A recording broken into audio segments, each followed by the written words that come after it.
میرے ابتدائی 3-4 سال جو ہے وہ تعلیم میری دیوبندیوں کے پاس ہے. میں پہلے حنفی تھا. دیوبندیوں کے پاس ہمارا جو مدرسہ تھا وہ دیہات میں تھا. دیہات میں باورچی نہیں ہوتا تھا. اب کیا کرتے تھے, کچھ گھر والوں نے, جیسے ادھر ہے ادھر ہے ادھر ہے, ہر گھر والے نے استاد جی سے کہہ رکھا تھا کہ ہم روزانہ 2 بچوں کا کھانا دیں گے, صبح بھی دیں گے شام کو بھی دیں گے. کسی نے کہہ رکھا تھا ہم 1 بچے کا کھانا دیں گے, کسی نے ہم 3 بچے کا. تو استاد جی کھانے کے ٹائم پہ ہمیں بھیجتے تھے, ایک برتن ہوتا ساتھ, ہم وہ لے جاتے اس گھر میں جا کر, جو ایک طرف جتنے گھر پڑتے 1-2 طالب علم چلے جاتے, وہ کسی کے گھر میں کڑی پکی ہے اسی میں ڈال لیتا, ساگ پکا ہے اسی میں ڈال لیتا, گوشت پکا ہے اسی میں, آلو مٹر پکے اسی میں, گاجر کدو پکے وہ بھی, دنیا کی ہر حتیٰ کہ دال پکی ہے وہ بھی اسی میں, سارا بن جاتا.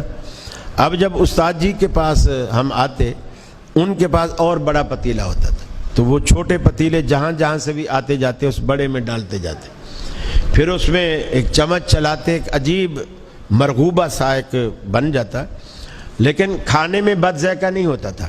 لیکن اگر کوئی ہم سے پوچھتا کہ بھائی آج آپ نے کیا کھایا ہے, تو ہم کسی کو بتا نہیں سکتے تھے کہ کیا کھایا ہے, کہ اس ڈش کا کوئی نام نہیں تھا. ساری دنیا جہان کی چیزیں, یہ جو گھر میں کتنا بھی امیر آدمی ہو نا, زیادہ تیر مارے گا ایک وقت میں 2 ڈشیں بن جائے گی, ورنہ تو عموماً ایک ہی ڈش بنتی ہے.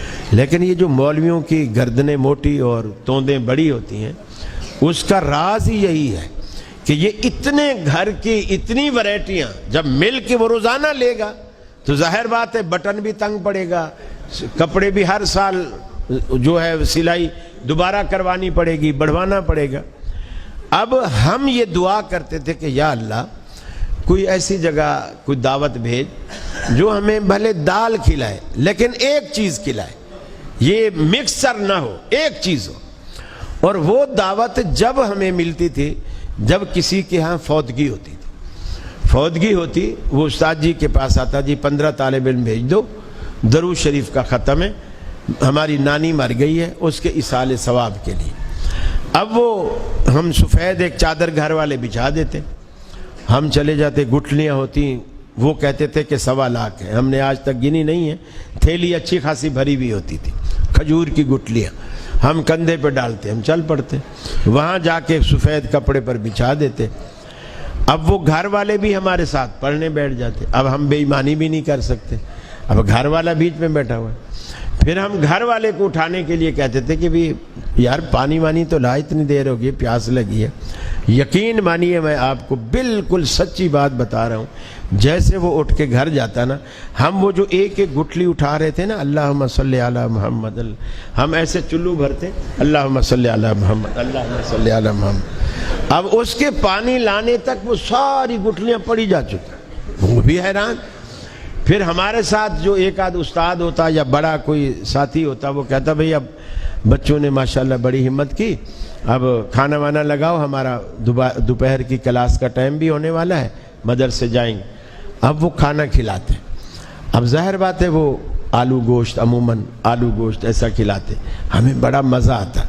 مزے کے بعد ہم ان کے گھر سے لے کر مدرسے تک, اللہ کی قسم کھا کر کہہ رہا ہوں, ہم پورا راستہ یہی دعا کرتے, اللہ کرے ان کا کوئی اور مرے, اللہ کرے ان کا کوئی اور مرے, چونکہ اور مرے گا یہ پھر ہمیں پھر بلائیں گے, پھر مزے آئیں گے.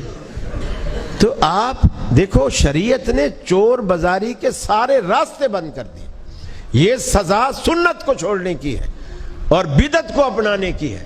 آپ نے اپنا پیسہ بھی ضائع کیا, مال بھی ضائع کیا, وقت بھی ضائع کیا, اور بجائے دعائیں لینے کے بد دعائیں لی. دیکھیے طالب علموں کو کیا پڑی, ہم میری نانی کو بخشواتے پھرے.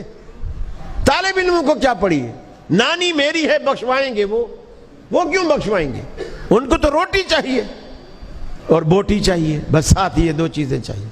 میرے بھائیوں, بچو ان خرافات سے, ان بدعات سے, ان چیزوں کو اختیار کرو جو رسول اکرم صلی اللہ علیہ وسلم سے ثابت ہے.